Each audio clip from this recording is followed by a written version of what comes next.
A couple of weeks ago, I bought 5 abandoned motorbikes that had spent many years living in a field, and I bought them for just £50 each. And because they'd spent many years living in a field, they are all incredibly rough. As you can see, right here, and here, and here, and here. And that's just a few quick glances of how rough they really are. The more you go around each bike, the more rust and dirt and broken bits you find. But all of that is to be expected. These bikes were abandoned and living in a field for God knows how many years. But one thing I did find out from all of these abandoned bikes when I made a video a couple of weeks ago with my mate Ash is that all of the engines on these bikes except for one are not seized and they do still turn over. Which means that these bikes, at least to someone, might be salvageable, or the engines at least. But not to me, because I made a promise I was not going to turn these bikes into an ongoing project. Because I've got enough projects already going on this channel. So today, I'm simply going to see if I can sell them all, find them new homes, possibly somebody who wants to save any of them, and see if I can make a profit on my mere 50 quid investment per bike. Now, those of you who watched the previous video and obviously paid attention at the start of this one, heard me say there was 5 bikes, and there's clearly already one missing. And that's because I've already got a head start on getting all these bikes sold, and I already sold the Gilera Cougar that I had, that me and Ash got kind of started, or we got it to fire up at least. So it seemed salvageable, so I put it straight on Facebook, and I sold that one for £130. Success. Now, admittedly, the Gilera probably was the tidiest and the most promising out of all of them, so that does leave me the big task of trying to make my money back and a profit on these 4 incredibly rough bikes. So, let's take a look at them, let's get some photos, let's get them online. So, first one up on the chopping block, Suzuki GS500E, which is very bad. The steering is incredibly stiff. Those headstock bearings have seen better days, and generally so has the rest of the bike. So let's put the seat back on, let's get some pictures, let's get it on Facebook. So let's take a good look over the Suzuki so you can see just how rough it is. I've tried my best to get all of this in the photos on Facebook. I don't want anyone turning up and being misled by the photos, because this thing is rough as all hell. I mean, there is no chain on it. The sprockets are there, but they're probably no good. The tires are perished, to say the least. It is rusty. There are no keys. The tank has seen way better days. It is just generally scrap. On the road, they're not worth a lot of money, but somebody may want it just for the engine, because we know that engine turns over and sounds like it's got good compression. And from the other side, it is just as bad, but it now has to go. So as you can see, they are pretty bad. Bike number 1, the Suzuki, is absolutely dreadful. Whether or not somebody will actually want to buy that, I do not know. Whether somebody will want to buy any of them, I don't know. I'm convinced there's someone out there for each of these bikes. There's got to be. There has to be. There's always somebody out there who's crazy enough, usually me, to buy a ridiculously cheap, rotten bike. I mean, I bought 5 of them this time. I just need someone, or 5 people willing to buy one. So while we're doing the Suzukis, I may as well bring out the next Suzuki, which is the GN125, which is missing a lot, sort of.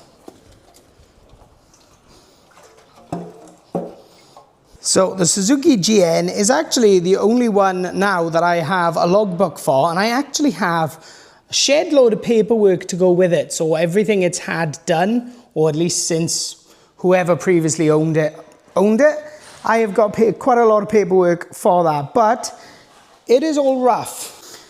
I mean, that exhaust could potentially be cleaned up. It is missing the carb, The airbox is there, the side panels are missing.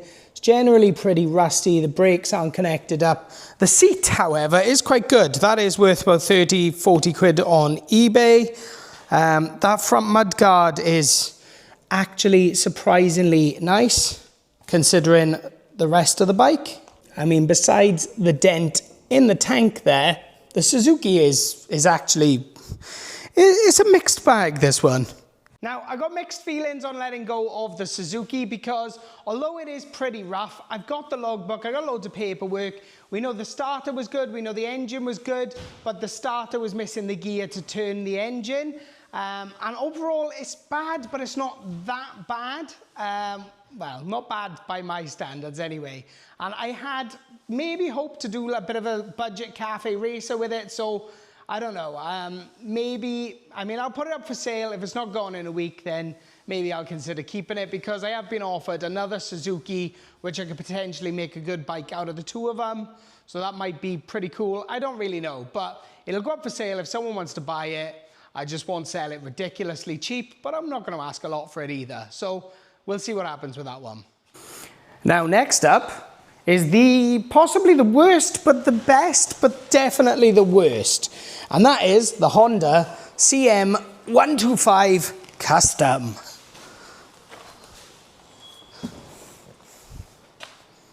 Now let's start way down at the front. The tires are probably bad. The forks are perishing. The fork stems, bad, pitted. Everything up here, rusty. Headlight, non-existent. Mudguard has literally rotted through. And that's not even the worst bit yet. Clocks, very bad. Handlebars, very bad. And then we get to the tank. There is a hole in the top and the side of the tank. In fact, if the hole on the top of the tank was any bigger, I could put my two hands through and touch them in the middle of the tank. That is not how a tank works. The seat quite literally has an ecosystem growing out of it. There are wires all over the place, so who knows what they've done with this bike. Again, no keys, no battery. However, the engine, like I said, it does turn over, but the starter on this one was actually seized. Now the rear mudguard, bit pitted, but doesn't look too terrible. Rack is rusty. The rear wheel actually looks okay. Exhaust on both sides is completely rusted away. Internals, tire, meh. And previously, I must have misread this dial because I thought that said 1900 miles, but it says 19,540. So it's not as low mileage as what I actually thought it was. So despite the seat having an ecosystem growing out of it on that bike, the seat is actually intact. And a seat on one of those is probably worth, I don't know, 40, 50 quid at least, I would have thought, because that is a 1984, so it's a classic motorbike, so it is tax and MOT exempt if you've got the logbook, which I don't. So it can be registered by whoever buys it. I can imagine those seats are pretty damn hard to come by because they're not exactly a common bike. And the engine they're using, that is the same on the CBs and other various Hondas from that era. So they are good engines, they're pretty reliable, and people are asking like 300 quid for one of those engines running. So that has probably got some value on its own, even in its non-running state, because we know it turns over, the engine is not seized, only the starter is seized. So who actually knows what I'll get for that? I'll put it up and see what I get. Now, it will probably make a really cool restoration project to someone, and it would look fantastic completely done, but obviously it is not a project for me. And last but not least, because the Gilera is already gone, we have got the Yamaha Enticer 125. Da, da, da, da. Now, out of all the bikes, I liked this one the most. In fact, I actually wanted to get this one running and maybe use it for myself as a little run around when I'm not driving the van, or just to go out for a little cruise. Because as many bikes as I actually own, none of them work and none of them run. So it would have been nice to have one just for me that I could afford to keep. And I was hoping this one wouldn't have been too difficult because a lot of it would come up not well, but better with a bit of a polish. And it definitely would have needed some new forks, probably tires, but we'll worry about them later. But the biggest problem with this bike was that the engine is seized. Completely and utterly seized.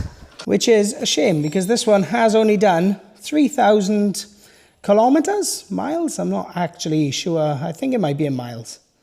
Now, I have tried a few different things to get that bike unseized. I've tried penetrating oil down the spark plug hole. We've taken the crank casing off, or the engine casing, to try and turn it by hand manually. It just wasn't going. I've tried all sorts of other fluids, brake cleaner, diesel. I've tried a few different things into the engine head, and it is, or into the spark plug hole at least, and it's just not going. I cannot get that kickstart to move or to get it to turn by hand. So it's not for me. It's going to have to go, but I don't think I'm actually going to sell that one.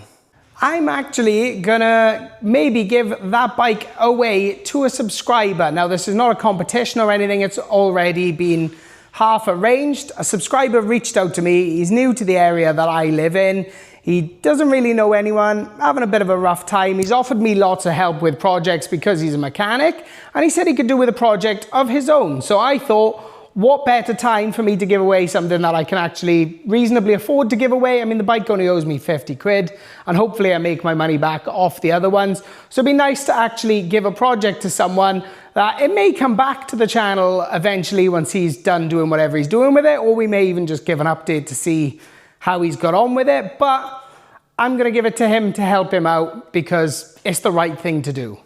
So with that covered, let's put the Yamaha back in its place. So realistically, I am not expecting to make a lot of money selling those bikes. I have got a good head start because I sold the Gilera for 130 quid. So I've got more than half my money back already because they were only 50 quid each. So they do only owe me 250 quid.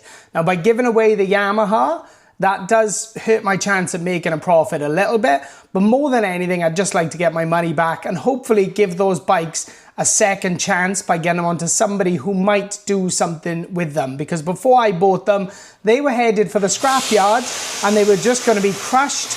And that's a sin, really, because there is still potentially life in those bikes because they can all be restored if somebody's crazy enough. But for me, I don't have the time or the resources to restore them because it is taking me far too long to even restore my Melody over there. So hopefully there is someone out there for these bikes. And with them gone, it'd be quite nice to have the space back because I am planning on doing a big tidy up in here. So while I crack on with some actual work and record some videos for the coming weeks, let's cut back in later on when maybe I've sold 1, 2, 3 or got rid of all of the bikes, and maybe the owners will be willing to jump on camera and tell me why they want the bikes and what they're going to do with them. I think that'd be quite nice, but I don't know what's going to happen yet, so we'll cut back when I've got more of an idea of what's happening. Okay, so been a few days. I've had well over 100 messages on Facebook about these bikes. And we got some movement. Obviously, after listing them on Facebook Marketplace at roughly £150 each, I got chatting with the guy I was going to give the Yamaha to. He actually decided he wanted the Suzuki GS instead, which is absolutely fine because, in my opinion, well, it's just worked out for the best because I don't think I would have got... I think I would have struggled to get anywhere near the £100 for the GS500. So, because that one is going to be going off to him, we will put that one aside for safekeeping because we can't actually arrange delivery of that one for about a week.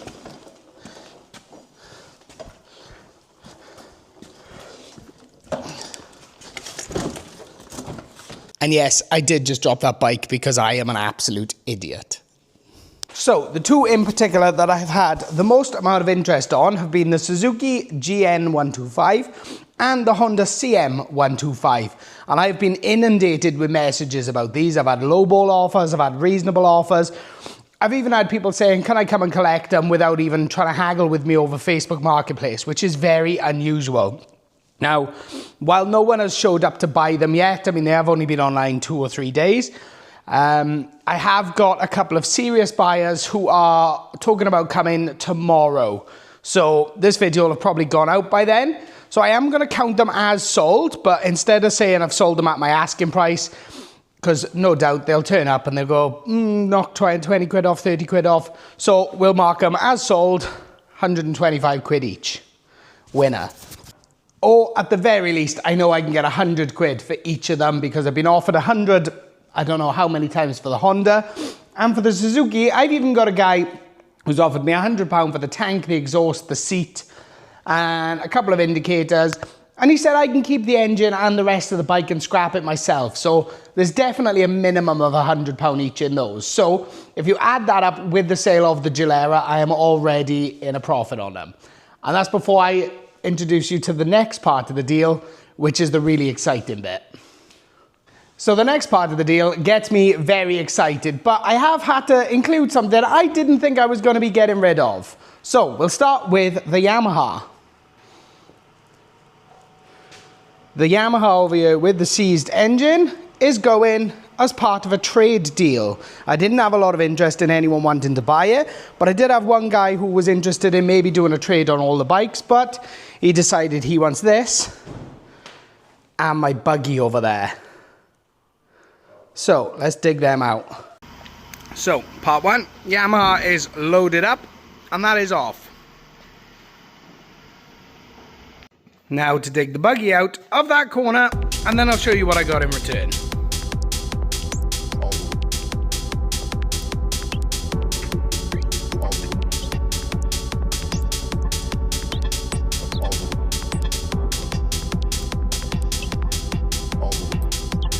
With the buggy dragged outside, that was the easy bit. Now we've got to get that thing loaded up onto a trailer that is going to sit on top of rather than in, because it's a small trailer, and then that is gone.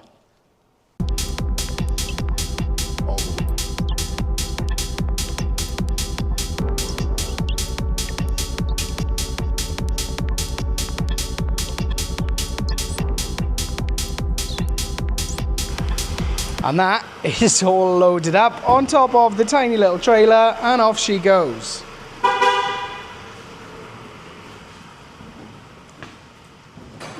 And now I got some space back in my workshop in a corner that I thought I would probably never see again, because that buggy has been here forever. And as much as I wanted to do something with a buggy, it's just never taken priority. So she's now gone. Let me show you what I got in return.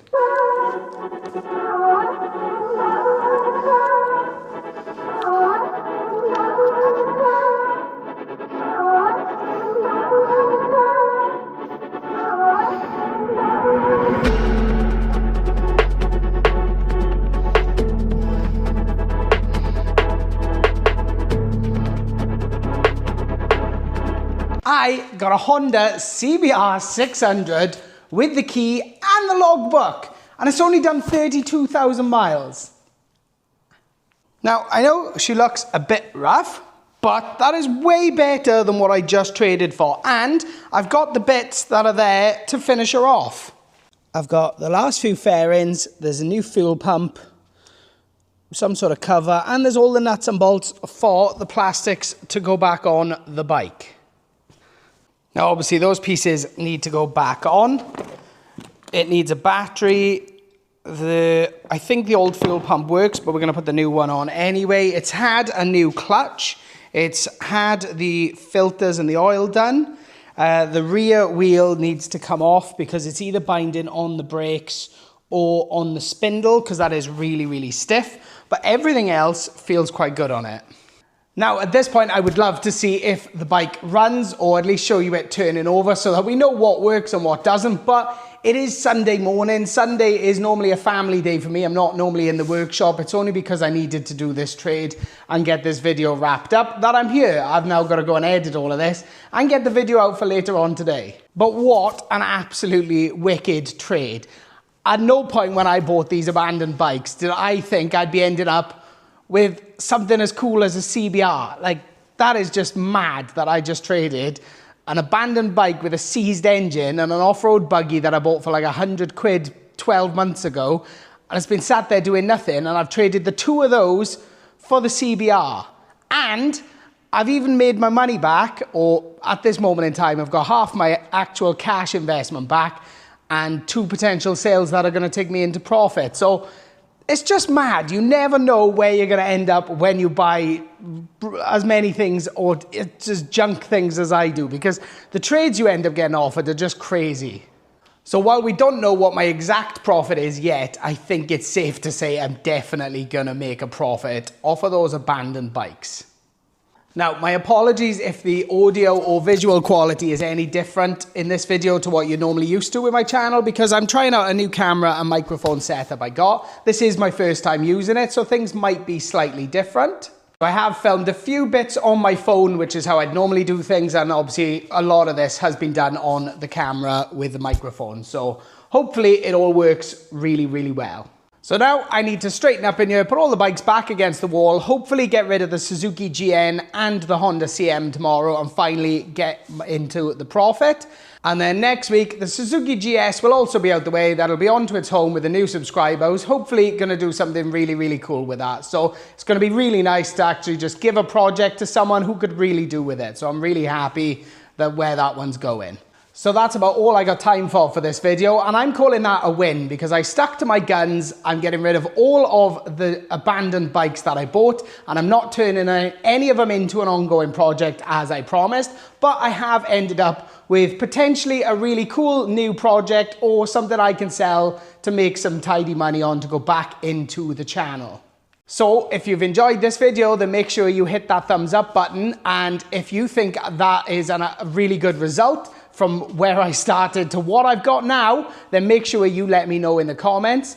And also let me know in the comments what you think or I should do with the CBR, or what you want to see me do with the CBR. And to make sure you don't miss anything else that's still to come, then make sure you hit that subscribe button. And until the next video, thank you so much for watching.